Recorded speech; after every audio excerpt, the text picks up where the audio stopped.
आज हम संधि स्टार्ट कर रहे हैं। तो पहले तो संधि के कुछ छोटे छोटे नियम से होते हैं, वो सीखते हैं कैसे संधि की जाती है।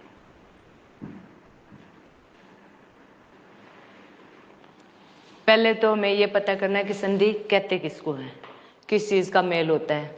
तो इसकी कुछ लाइनें आप साथ के साथ समझते जाओ, लिखते जाओ। दो या दो से अधिक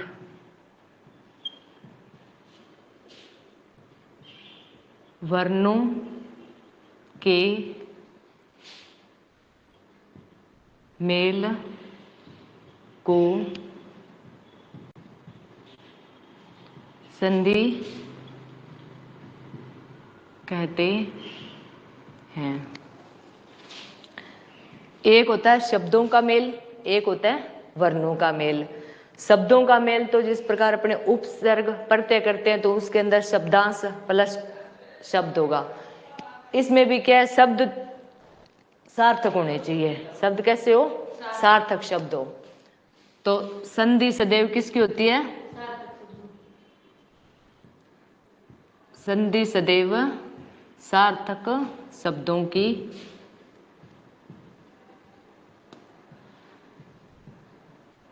होती है।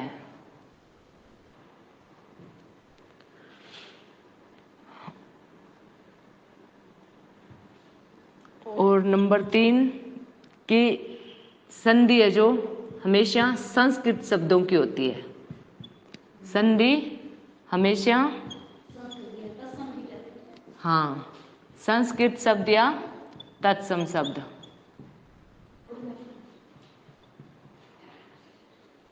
या फिर तत्सम शब्द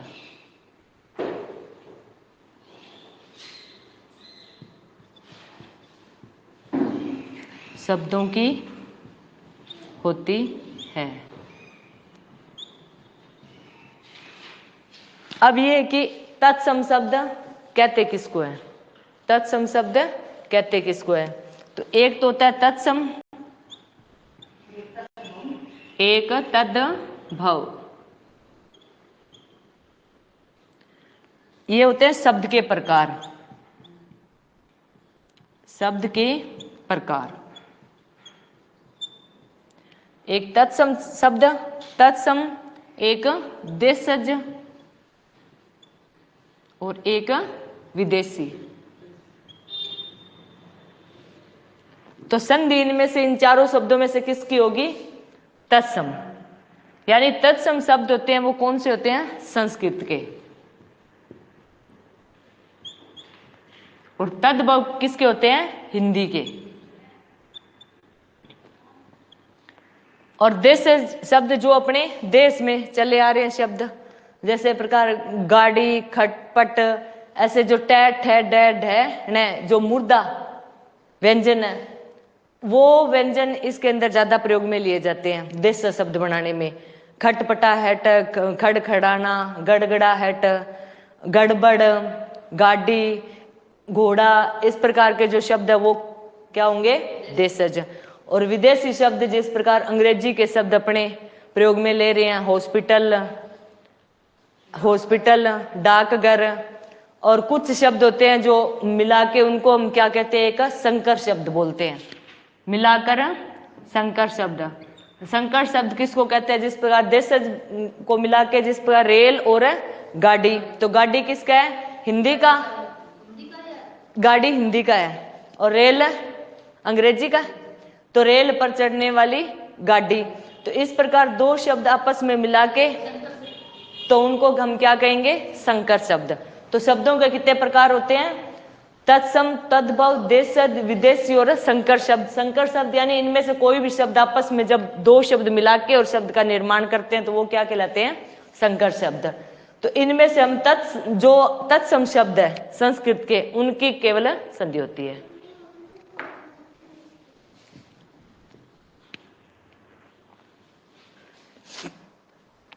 ये लिख लिया?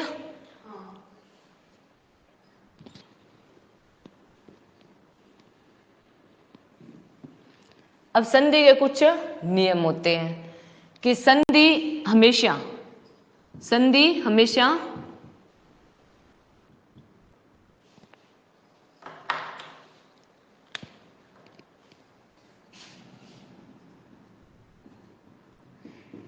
हमेशा परिणाम पर निर्भर करती है।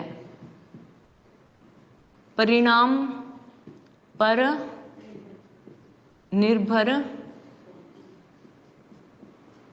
करती है। अब आप कहोगे परिणाम पर कैसे? परिणाम पर कैसे?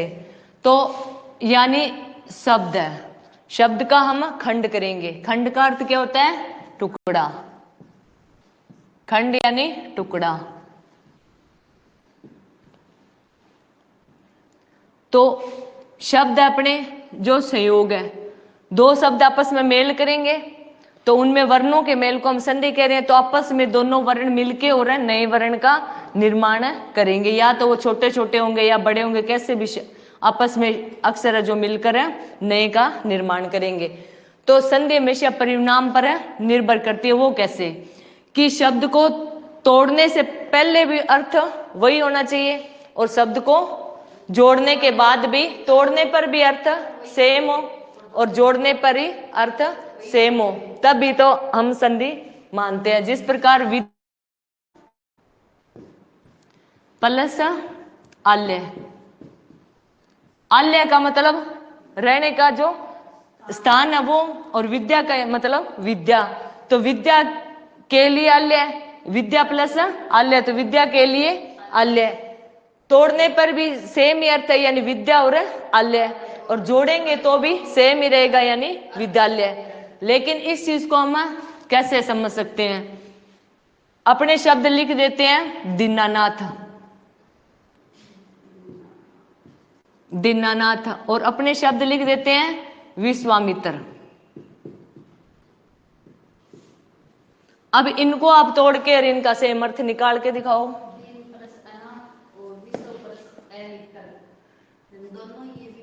दीन प्लस अनाथ और विश्व प्लस,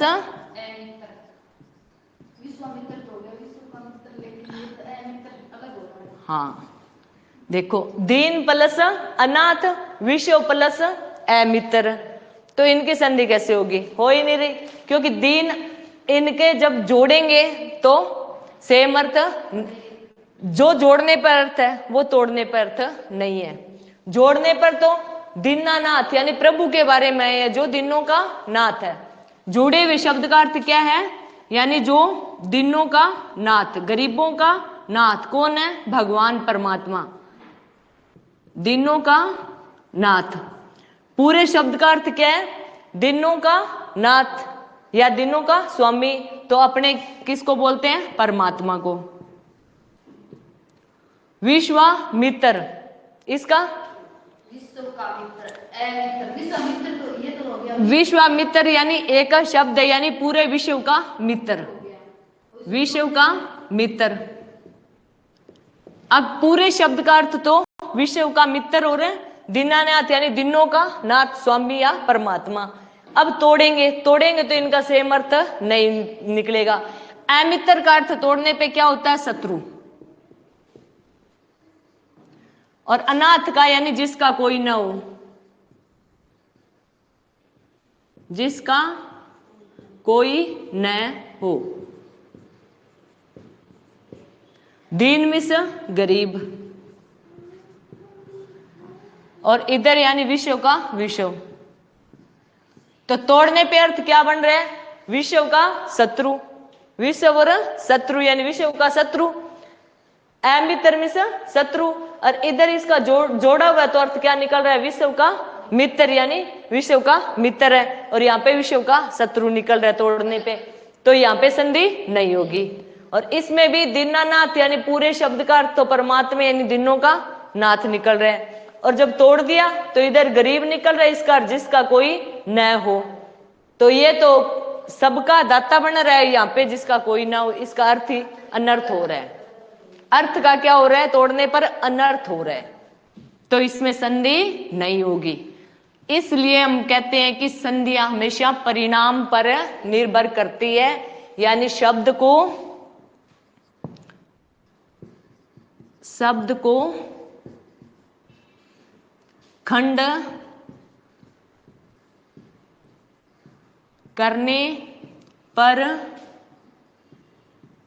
वही अर्थ हो जो अर्थ जोड़ने पर हो। समझ में आ गया? शब्द का खंड करने पर वही अर्थ हो जो कि जोड़ने पर अर्थ हो, यानी खंड है तो ही उसका वही अर्थ निकलना चाहिए और जोड़ा हुआ है तो ही वही अर्थ निकलना चाहिए। अब कुछ इसकी निशानियां और भी हैं, यानी अगर हमें पूरे शब्द में कहीं दीर्घ स्वर मिले, पूरे शब्द में कहीं दीर्घ स्वर, बात किसकी करें हम? स्वर, जो 11 स्वर थे हमारे, कितने थे? 11 स्वर थे। तो दीर्घ, पूरे शब्द में कहीं दीर्घ स्वर हो, यानी बीच में होगा, ये बीच में होगा, वहीं से विभाजन होता है, वहीं से विभाजन होता है। कैसे?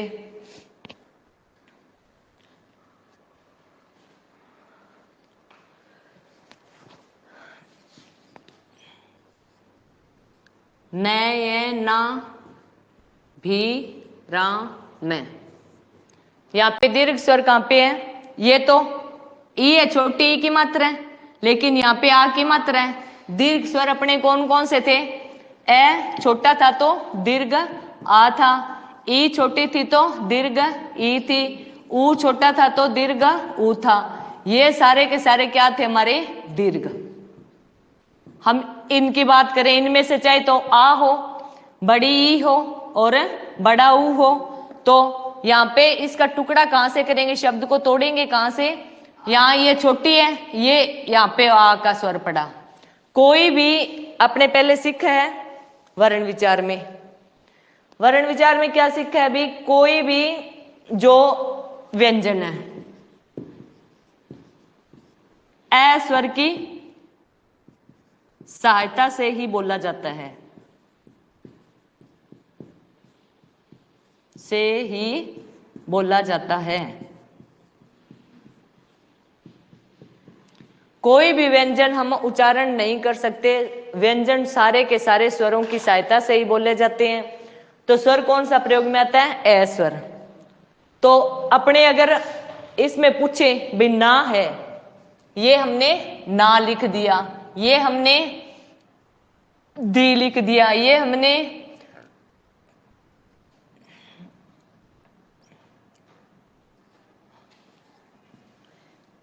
अब इनमें अपने कहेंगे भी स्वर कौन सा निकलेगा? स्वर कौन सा निकलेगा? तो यहाँ पे पीछे क्या बचेगा? न आधा हो जाएगा प्लस स्वर हमारा आ निकलेगा। दी है तो इसमें द हमारा आधा हो जाएगा और क्या निकलेगा? बड़ी निकल जाएगी। और गु है तो इसके अंदर ग हमारा आधा हो जाएगा और बड़ा ऊ निकल जाएगा। स्वर ऐसे निकाले जाते हैं। तो अब इसके अंदर स्वर हमारा कौन सा है? न आधा हो जाएगा, तो स्वर कौन सा है इसके अंदर? आ। तो हमें इस लाइन को देखो कि पूरे शब्द में कहीं दीर्घ स्वर बीच में हो चाहे कहीं हो, तो विभाजन वहीं से होता है। किसका? स्वर संधि का।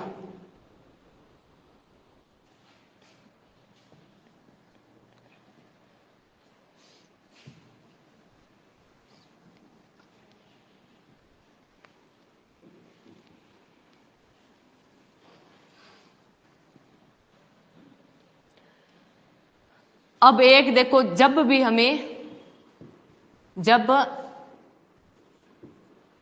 हमें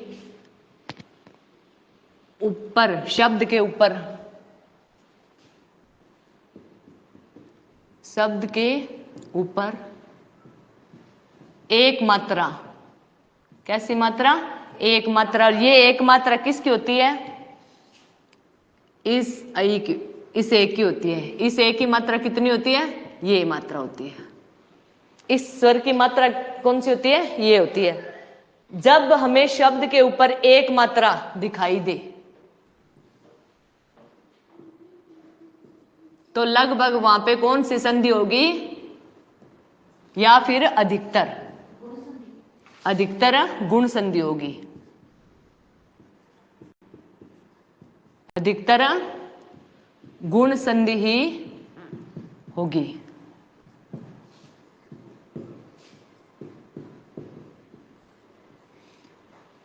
गुण संधि, जैसे ये ए है तो इस ए का निर्माण कैसे हुआ था वर्ण विचार में? ए प्लस ई से। ए प्लस ई से क्या बना था? ए, और इसकी मात्रा क्या बनाई थी हमने? ये। यानी ए और ई का मेल होगा तो गुण संधि का नियम होगा। तो ये वाली मात्रा देखेंगे तो हम कौन सी संधि को देखेंगे? गुण संधि को। तो वहां पे संधि कौन सी होगी? गुण। मात्रा कौन सी होगी? इस ए की।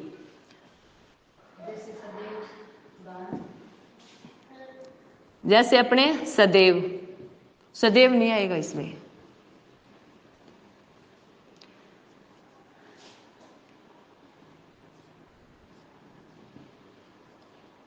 ऐश्वर्य, ऐश्वर्य भी नहीं, नारीश्वर। नारीश्वर में नारी प्लस ईश्वर, ये भी दीर्घ स्वर संधि का एग्जाम्पल है, इसमें नहीं लिखाना।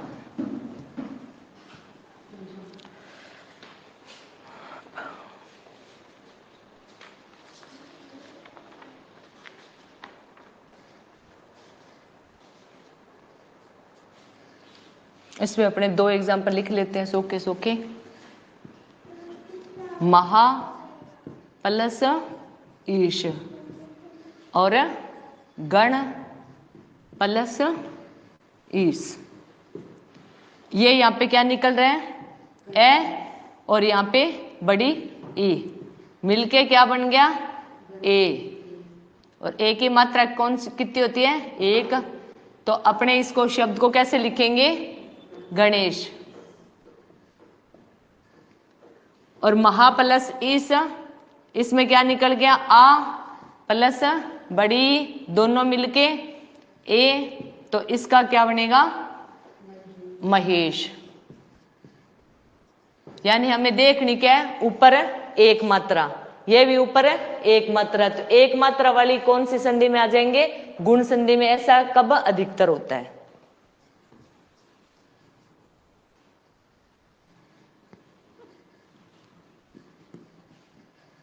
अब देखो, अगर इसके स्थान पे दो मात्रा होगी तो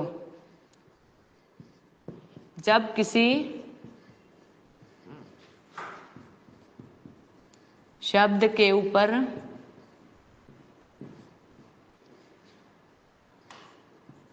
दो मात्रा, इस कौन से स्वर से ली गई है?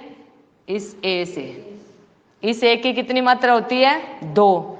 जब किसी शब्द के ऊपर दो मात्राएं लगी हो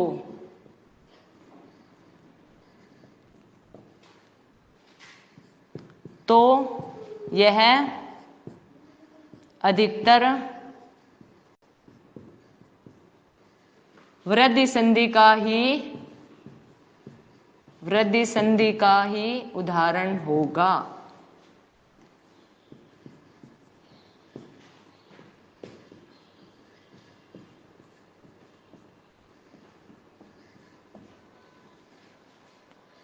जब किसी शब्द के ऊपर दो मात्राएं लगी हो तो यह अधिकतर वृद्धि संधि का ही, यानी हमें क्या है कि ऑप्शन देखना है, स्पीड में पेपर करना है तो शब्द फटाफट देखने हैं। तो ऐसे शब्द जिनके ऊपर एक मात्रा है तो अपने कौन सा नियम याद करेंगे? फटाफट गुण संधि का। वो नियम इस पे लगा के देखेंगे। अगर वो नियम लग रहा है इस पे तो हमें याद तो आ जाएगी कि गुण संधि, और गुण संधि का नियम क्या होता है? ए और ई या ए और ऊ तो ओ बनता है, और ए ई से ए बनता है। और अगर दो मात्राएं होगी तो ये कौन सी होगी? वृद्धि संधि होगी। तो इसके भी नियम देखो कैसे। एक हमें सदैव शब्द मिला है।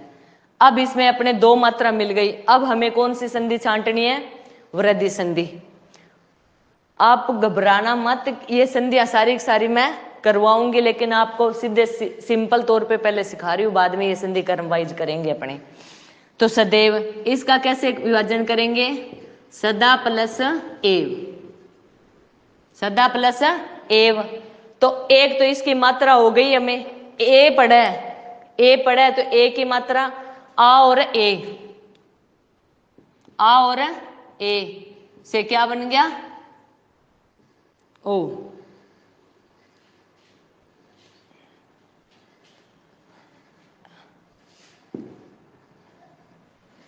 इसमें से तो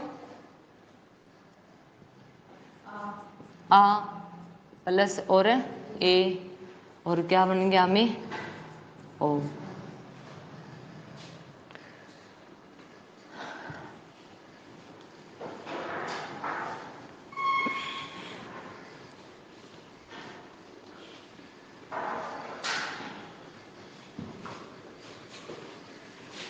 अब संधि देखो कितने प्रकार की होती है। एक तो स्वरों की संधि होगी, अकेले स्वरों की, दीर्घ स्वर संधि। एक व्यंजन संधि, और तीसरी कौन सी होगी? विसर्ग संधि। तो पहले हम कौन सी करेंगे? दीर्घ स्वर संधि। कौन सी सीखेंगे? दीर्घ स्वर संधि। संधियां कितने प्रकार की होती है? 3 प्रकार की। दीर्घ स्वर संधि, दूसरी व्यंजन संधि, तीसरी विसर्ग संधि। विसर्ग संधि जब भी इसका संयोग क्या होता है, ये, इससे पहले दोनों अलग अलग शब्द होते हैं, और जब अपने जोड़ते हैं इनको, तो तोड़ने पर जो शब्द अपना टुकड़ा है, खंड है, तो उसके साथ यहाँ पे विसर्ग जरूर होगा, खंड के अंदर विसर्ग जरूर होगा। इसकी निशानी अधिकतर इसके अंदर संयोग से पहले आधा अक्षर होता है, संयोग से पहले आधा अक्षर होता है। जिस प्रकार अपने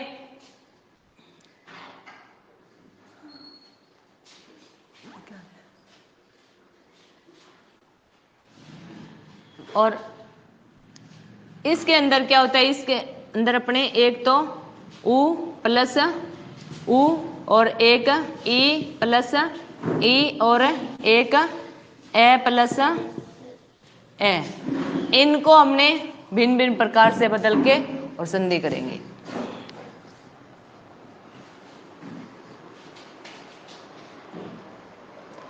अब आप क्रम से लिखो, दीर्घ स्वर संधि।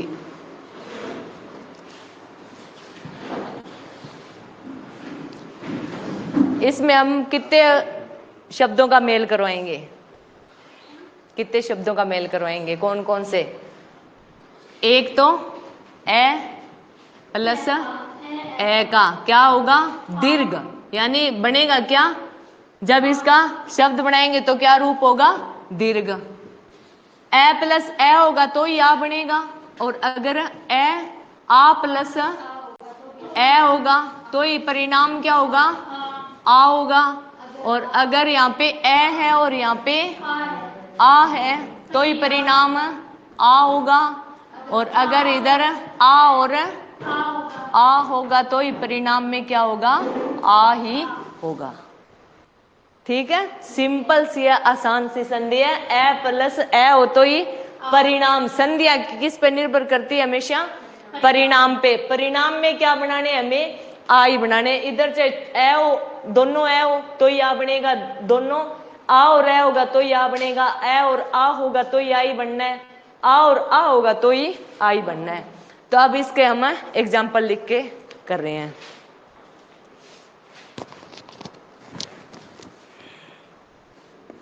शब्द लिखो,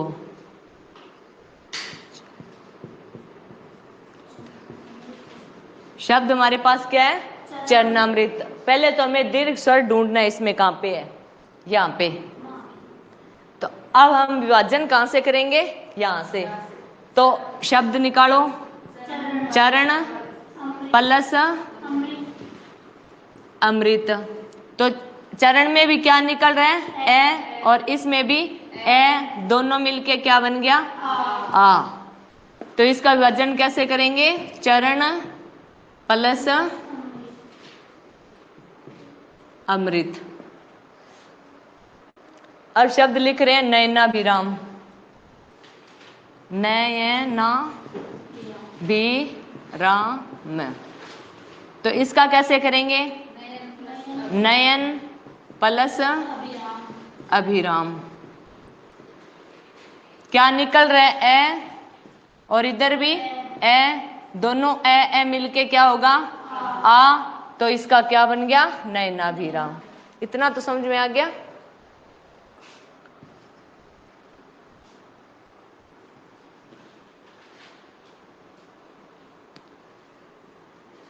अब मैं कुछ शब्द लिख रही हूं, आप साथ के साथ संधि करते जाना।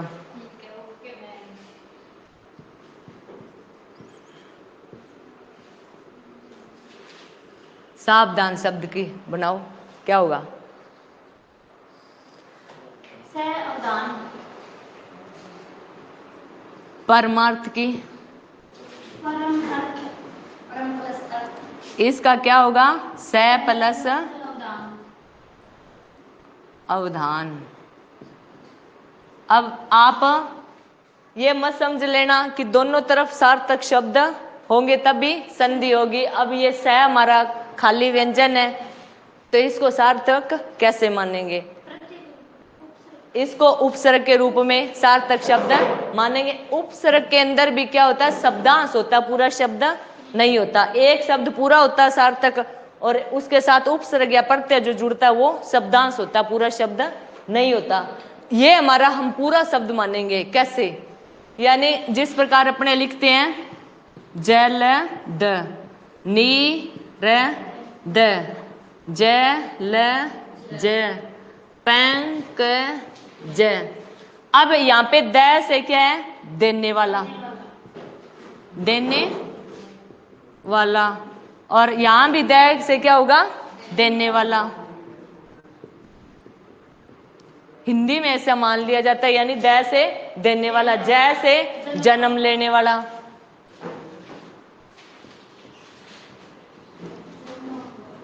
वाला। तो अब यहाँ पे क्या है कि ध्यान के साथ, स का अर्थ क्या लिया यहाँ पे, साथ, ध्यान के साथ। समझ में आ गया इतना। तो इसका क्या होगा, परम प्लस एक जो आसान सा शब्द है, विद्यालय,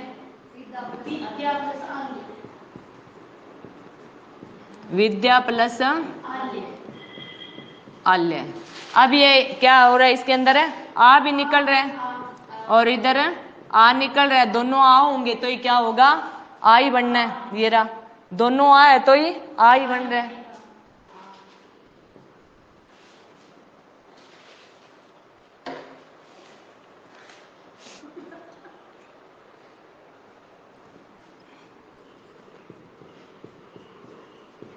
छात्रावास, अब छात्र प्लस आवास।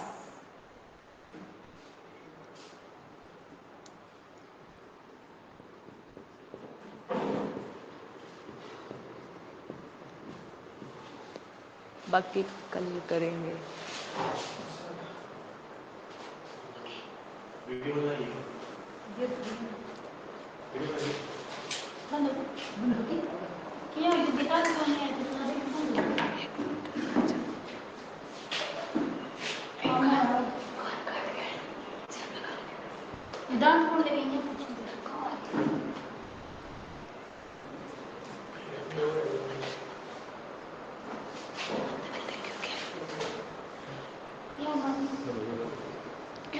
काय बनाए थे वीडियो बना दी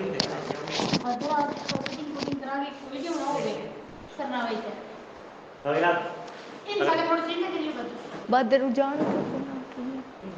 इतने करो नहीं